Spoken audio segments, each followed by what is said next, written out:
दो क्वेश्चन हमारे बोर्ड पे लिखे हुए हैं और सॉल्व करते हैं हमको इन क्वेश्चंस को। देखिए, यदि किसी पिंड से 1 सेकेंड में 10 की घात 9 इलेक्ट्रॉन किसी अन्य पिंड में स्थानांतरित होते हैं तो 1 कूलाम आवेश के स्थानांतरण में कितना समय लगेगा। मैंने आपको देखिए पहले भी कहा था कि इस प्लेटफॉर्म पर काइनेटिक्स क्लासेस का जो ऑनलाइन प्लेटफॉर्म है, यहाँ आपको न्यूमेरिकल्स का कोई प्रॉब्लम नहीं होगा। न्यूमेरिकल्स आपको एक से बढ़ के एक न्यूमेरिकल यहाँ पर कराया जाएगा। 0 लेवल से हाई लेवल तक का न्यूमेरिकल हम लोग करवा रहे हैं। तो आप लोगों को अगर न्यूमेरिकल्स में ग्रिप बनानी है तो स्टार्टिंग से लेकर के एंड तक आप वीडियोस को देखिए और देखिए कि किस तरीके के टॉपिक हम पढ़ा रहे हैं। उसके बाद में आपको जस्ट उस पर बेस्ड न्यूमेरिकल आपको करा रहे हैं। तो इन्हीं न्यूमेरिकल से आपके आगे जो है हायर न्यूमेरिकल्स को, बड़े बड़े न्यूमेरिकल्स को सॉल्व करने का एक कॉन्फिडेंस जनरेट होता है। तो समझिए क्वेश्चन क्या है और सीखिए कि किस तरीके से न्यूमेरिकल्स को हमें हैंडल करना है। देखिए, यदि किसी पिंड से 1 सेकेंड में 10 की घात 9 इलेक्ट्रॉन किसी अन्य पिंड में स्थानांतरित होते हैं तो 1 कूलाम आवेश के स्थानांतरण में कितना समय लगेगा। आप रफली समझिए इसको। देखिए, एक ऑब्जेक्ट हो गया, ये कोई वस्तु हो गई, ठीक है, ओके सर। ये आपकी कोई दूसरी वस्तु हो गई या दूसरा पिंड हो गया, ओके। यहाँ से यहाँ तक 10 की घात 9 इलेक्ट्रॉन को आपको ट्रांसफर करना है, यानी कि 10⁻⁹ इलेक्ट्रॉन्स को आपको ट्रांसफर करना है। तो 1 सेकंड का टाइम लगता है। कितने सेकंड का टाइम लगता है? 1 सेकंड का टाइम लगता है। ये तो क्वेश्चन वाले नहीं बता रखा है। अच्छा, हमसे क्या पूछा है? 1 कूलाम, यहाँ से यहाँ पे आपको 1 कूलाम आवेश ट्रांसफर करना है। 1 कूलाम आवेश को वहाँ भेजना है तो कितना टाइम लगेगा। तो आप समझिए क्वेश्चन में क्या है। आपको थोड़ा सा उसमें कंफ्यूजन करने का उसने कोशिश की है कि आपको जो टाइम दिया गया है वो किसका दिया गया है? इलेक्ट्रॉन ट्रांसफर करने का दिया गया है। आपको एक ऑब्जेक्ट से दूसरे ऑब्जेक्ट पर, एक वस्तु से दूसरे वस्तु तक क्या ट्रांसफर करने का टाइम दिया हुआ है? 1 सेकेंड। 10⁹ इलेक्ट्रॉन को, नॉट चार्ज को, आवेश को ट्रांसफर करने का आपको समय नहीं दिया है। और पूछ किसके ले रहा है? आवेश के ले रहा है। अरे मार्केट में दुकान पर जाओगे तो चीनी का मूल्य खरीद करके ही तो चीनी का आप प्राइस दे पाओगे कि दुकान वाले से ऐसा तो नहीं है कि आपने चीनी का तो मूल्य खरीदा और चावल के पैसे दे करके आगे। ऐसा कभी हो सकता है? होता है क्या? तो वैसा ही है कि आपको इलेक्ट्रॉन ट्रांसफर का टाइम दे रखा है और आवेश के ट्रांसफर का पूछ रहा है। तो या तो आप इनको सेम सेम कीजिए, या तो इलेक्ट्रॉन को आवेश में कन्वर्ट कीजिए या इन आवेशों को इलेक्ट्रॉनों में कन्वर्ट कीजिए, तभी तो अपन काम कर पाएंगे। भाई अपन ने 1 किलो चीनी का मूल्य किसी से पूछा, तभी तो हम 5 किलो चीनी का जो है मूल्य बता पाएंगे या उसको दे पाएंगे 5 किलो चीनी के मूल्य।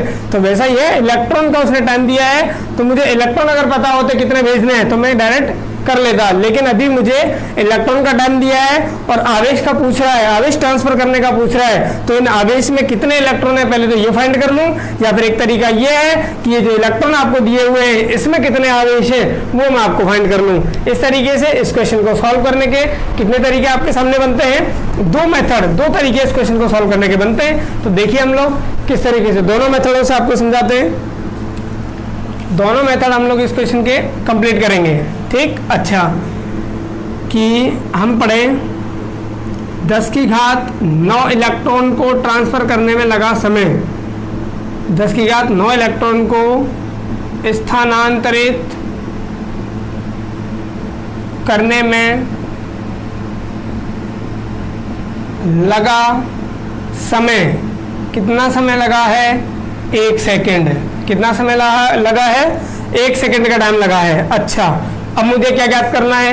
1 कूलाम में जितने इलेक्ट्रॉन हैं उनको स्थानांतरित करने में कितना टाइम लगेगा, ठीक है। तो मैं पहले ये ज्ञात कर लेता हूं कि 1 कूलाम के अंदर कितने इलेक्ट्रॉन हैं।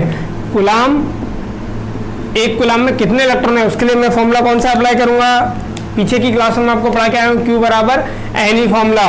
आवेश का मान मैंने आपको दे दिया 1 कूलाम। अच्छा, N मालूम नहीं है, निकालना है। ये आप जानते हो 1.6 × 10⁻⁻19। तो 1/1.6 × 10⁻⁻19 ये हो जाएगा मेरे पास में n का वैल्यू। और पॉइंट अगर हटाऊंगा यहाँ से 10 हो जाएगा, कैंसिल करूंगा इसको तो 5 अपॉन में कितना होगा? 8। और 5 में अगर 8 का डिवाइड करूंगा तो 625, ठीक है, इंटू 10⁻⁻, माइनस का 19 है, ऊपर जाकर के कैसा हो जाएगा, प्लस का 19 हो जाएगा। तो इतने इलेक्ट्रॉन है आपके किसमें, एक कूलाम आवेश में। तो हम यहाँ क्या लिखेंगे कि 10⁹ इलेक्ट्रॉन को स्थानांतरित करने में लगा समय तो 1 सेकंड है, तो हमको कितने भेजने हैं इलेक्ट्रॉन, 0.62। अच्छा, पहले एक इलेक्ट्रॉन को ट्रांसफर करने में समय निकाल लीजिए आप। एक इलेक्ट्रॉन को स्थानांतरित करने में लगा समय, एक इलेक्ट्रॉन को स्थानांतरित करने में लगा समय कितना आएगा सर, 1 बटे में आएगा 10⁻⁻ में नीचे 9, ठीक है।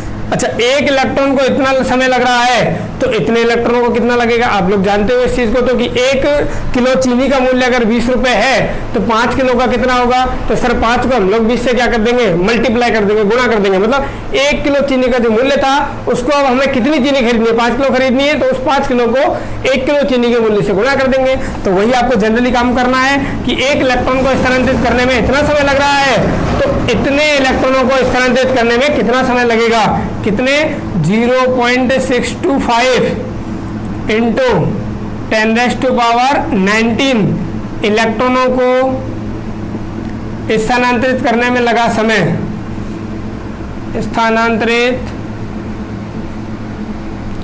करने में लगा समय बराबर क्या करेंगे हम लोग, 1 बटे में जो 10⁻9 है, 1 बटे में 10⁻9 है, यानी कि जो एक इलेक्ट्रॉन को ट्रांसफर करने में लगा समय था उसको हमने मल्टीप्लाई कर लिया इलेक्ट्रॉनों की संख्या से, 0.625 इंटू 10⁻⁻ प्लस का 19। तो यहाँ से आप अगर आप इसको सॉल्व करोगे तो 0.625 इंटू 10⁻19 एज इट इज है, इंटू में 10⁻9 को ऊपर लेकर के जाऊंगा तो ये कितना हो जाएगा, माइनस का 9 हो जाएगा।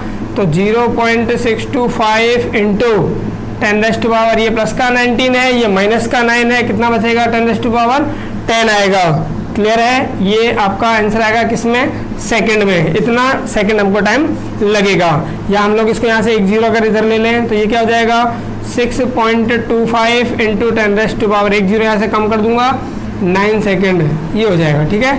तो ये आपका आंसर हो गया। एक तरीका तो आपका ये है कि मैंने क्या किया कि जो हमको चार्ज गिवन था उसमें इलेक्ट्रॉनों की संख्या निकाल ली और फिर मैंने इसको सॉल्व किया है, ठीक है। एक तरीका दूसरा क्या है, दूसरा ये है कि जिस तरीके से मुझे 10⁻9 इलेक्ट्रॉनों को ट्रांसफर करने का टाइम दिया हुआ है 1 सेकेंड, तो क्यों ना मैं ये कर लूँ कि 10⁻9 इलेक्ट्रॉनों में कितना आवेश होता है, 10⁻9 इलेक्ट्रॉनों में कितना आवेश होता है। मैंने फॉर्मूला अप्लाई किया, Q बराबर NE, ये मेथड नंबर सेकंड है, ये भी आप देख लीजिए।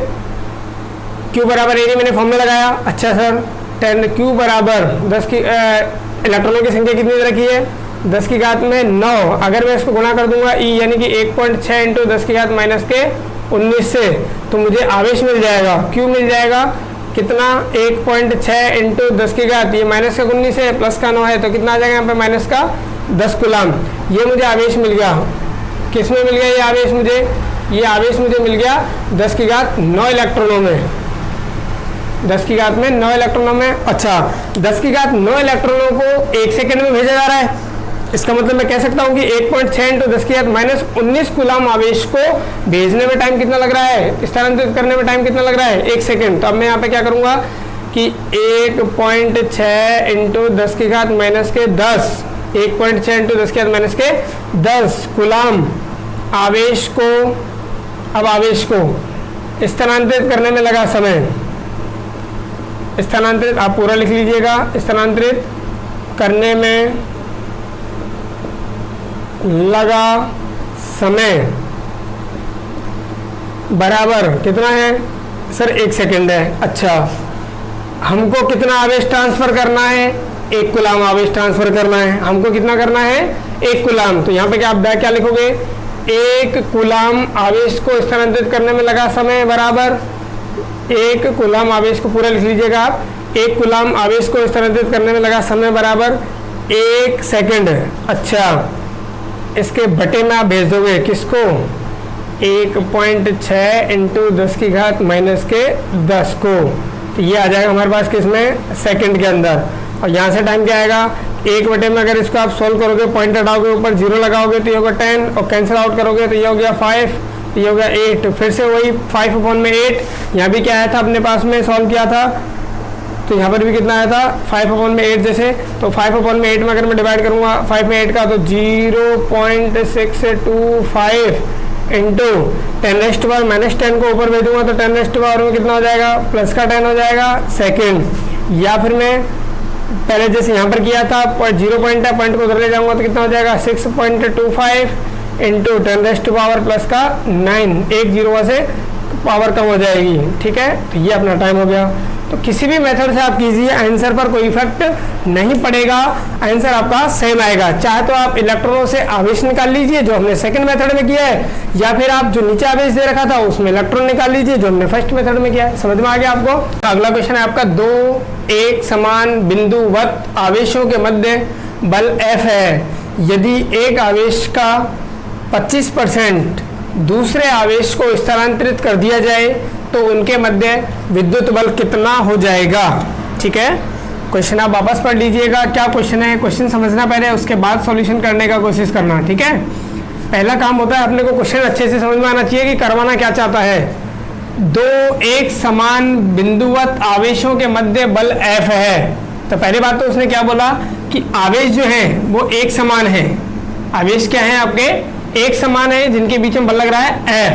अच्छा, अब यदि परिवर्तन क्या कर रहा है, यदि एक आवेश का 25% यानी 25% दूसरे आवेश को स्थानांतरित कर दिया जाए तो उनके मध्य विद्युत बल क्या हो जाएगा। ठीक है, कितना हो जाएगा। अच्छा देखिए, पहले उसने बोला कि आवेश समान है, एक समान आवेश है, यानी कि एक Q हो गया तो दूसरा आवेश भी Q मान लिया, दोनों को एक नियत दूरी, निश्चित दूरी आपकी R पर रख दिया गया। ओके, कितना बल लगेगा इनके मध्य, तो इनके मध्य बल का फॉर्मूला होता है K Q1 तो Q1 का मान भी Q है और Q2 का मान भी Q है, अपॉन में R², यानी F इक्वल हो जाएगा K Q इंटू Q हो जाएगा आपका Q², अपॉन में हो जाएगा R²। इसको मैंने डाल दिया इक्वेशन नंबर 1। अब कहा गया है एक आवेश का 25%, एक आवेश का 25%, तो एक आवेश कितना है Q। तो पहले तो आपको ये पता होना चाहिए कि Q का 25% होता कितना है।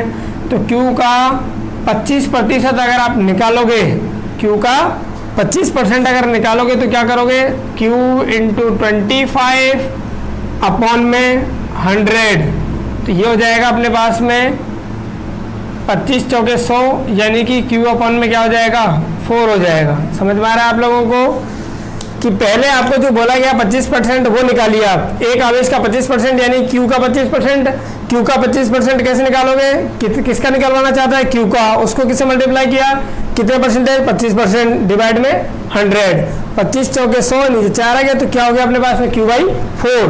दूसरे आवेश को स्थानांतरित कर दिया जाए तो जो Q है पहला आवेश है, इसका अगर 25% हम दूसरा आवेश को देंगे तो इसमें से तो 25% यानी कि Q/4 की कमी होगी, तो इसमें से तो माइनस होगा। अच्छा, और जो दूसरा आवेश था, दूसरा जो रखा हुआ है Q, उसको अगर आप स्थानांतरित कर रहे हो तो उसमें जाकर के Q जो 4 है वो प्लस हो जाएगा, मतलब उसमें तो Q/4 या 25% की वृद्धि हो जाएगी और इसमें 25% की कमी हो जाएगी।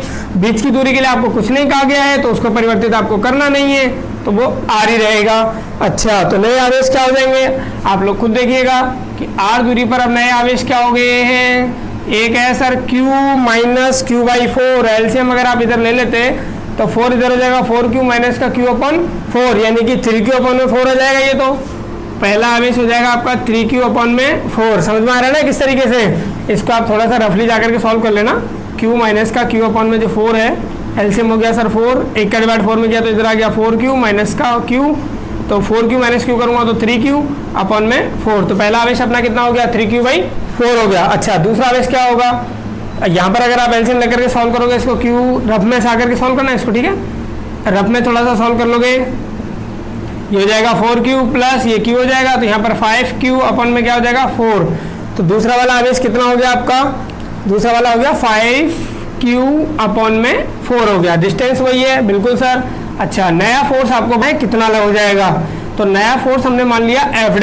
अच्छा, कितना लगता है k, वही रहेगा क्योंकि कोई माध्यम के लिए आपको बोला नहीं गया है, तो यहाँ जो आपने कंसिडर किया है वही यहाँ पे कंसिडर करना पड़ेगा। अच्छा Q1 कितना हो गया है, Q1 हो गया है सर 3Q अपॉन में 4। अच्छा Q2 कितना हो गया है, Q2 हो गया 5Q अपॉन में 4। अच्छा डिवाइड में डिस्टेंस में कोई परिवर्तन आपको नहीं करना, k एज इट इज रहेगा। बिल्कुल सर 3 को अगर मैं 5 से मल्टीप्लाई करूँ, मल्टीप्लाई करना है तो 3 को 5 से करूँ कितना आएगा 15, Q को Q से करूँगा कितना आएगा Q स्क्वायर। अच्छा 4 को 4 से करूँगा कितना आएगा 16। अच्छा और साथ में कौन है उसके, इधर R स्क्वायर है सर। अच्छा तो इसको अगर ढंग से लिखोगे थोड़ा सा तो क्या हो जाएगा, देखिए 15 अपॉन में 16 जो नंबर है उसको हमने आगे लिख लिया, बचा को क्या है k Q स्क्वायर अपॉन में R स्क्वायर बचा हुआ है। इसको दे दिया मैंने इक्वेशन नंबर 2। इतना आ गया, बिल्कुल आ गया सर। अगर आप अब इक्वेशन नंबर 1 को ध्यान से देखोगे तो क्या नजर आएगा आपको कि k Q स्क्वायर अपॉन में R स्क्वायर किसकी वैल्यू है, f की है। k Q square upon R square किसकी वैल्यू है, f की वैल्यू है। तो समीकरण नंबर 2 में अगर फर्स्ट से वैल्यू पुट कर दोगे तो 15 अपॉन 16 इंटू कितना आएगा, f आएगा। यानी कि पहले वाले विद्युत बल की तुलना में कितना हो जाएगा, 15/16 गुना हो जाएगा, 15 अपॉन 16 टाइम्स हो जाएगा। क्लियर है आप लोगों को। देखिए फ्रेंड्स, 2 क्वेश्चन बोर्ड पर लिखे हुए हैं। 2 एक समान बिंदुवत आवेश एक दूसरे को 10 न्यूटन से प्रतिकर्षित कर रहे हैं। यदि इनके मध्य की दूरी अपरिवर्तित रखते हुए एक आवेश को 10% बढ़ा दिया जाए, बढ़ा दे व दूसरे आवेश को 10% घटा दे, तो अब उनके मध्य विद्युत बल क्या होगा। यानी कि 2 चार्ज हैं, इक्वल चार्ज हैं, दोनों को कुछ डिस्टेंस पर रखा गया है और उनके मध्य जो इलेक्ट्रिक फोर्स अप्लाई हो रहा है, रिपल्सन फोर्स है 100 न्यूटन। और यदि 10% एक चार्ज को इंक्रीज कर दें और 10% दूसरे चार्ज को हम लोग क्या कर दें, डिक्रीज कर दें, तो उनके मध्य जो है इलेक्ट्रिक फोर्स क्या हो जाएगा, ये आपको बताना है। ये दोनों क्वेश्चंस आपको सॉल्व करना है। कमेंट बॉक्स में इनका आंसर बताइए कि इलेक्ट्रिक फोर्स जो है पहले के कंपेरिजन में कितने गुना या कितने टाइम्स हो जाएगा। अच्छा सेकेंड क्वेश्चन है, एक इलेक्ट्रॉन एक प्रोटॉन के मध्य की दूरी 0.1 एंगस्ट्रॉम है, तो इनके मध्य आरोपित विद्युत बल गुरुत्वीय बल की गणना करो और साथ ही दोनों बलों की तुलना करो। यानी कि इलेक्ट्रॉन और एक प्रोटॉन, एक इलेक्ट्रॉन है एक प्रोटॉन है, दोनों को रेस्ट पोजीशन पर 0.1 एंगस्ट्रॉम डिस्टेंस पर पुट किया हुआ है। इनके बिटवीन आपको इलेक्ट्रिक फोर्स और ग्रेविटी फोर्स, ग्रेविटेशन फोर्स दोनों की वैल्यू कैलकुलेट करनी है और उनका कंपेरिजन करना है कि कौन सी वैल्यू ज़्यादा है, कौन सी वैल्यू बहुत ज़्यादा कम आ रही है, या किस तरीके से आपको आंसर्स पर टिप्पणी करना है। ठीक है, या उनका कंपेरिजन करना है। अगर आपको नहीं पता हो, मास आपको mass of proton, mass of electron आपको गिवन है 1.67 into 10⁻⁻27 kilogram mass of proton हो गया, और मास ऑफ इलेक्ट्रॉन है 9.1 इंटू 10⁻31 किलोग्राम। चार्ज दोनों का आपको मालूम ही है, सेम होता है। क्लियर, तो करिएगा, डिस्टेंस आपको गिवन है, दोनों क्वेश्चंस करिए, आंसर इनका कमेंट बॉक्स में बताइए और देखते रहिए, पढ़ते रहिए हमारे साथ काइनेटिक्स क्लासेस के ऑनलाइन प्लेटफॉर्म पर। 12th क्लास की फिजिक्स, 10th क्लास की मैथ और 12th क्लास की मैथमेटिक्स। बहुत जल्दी 12th क्लास की केमिस्ट्री की क्लासेस भी स्टार्ट हो रही है।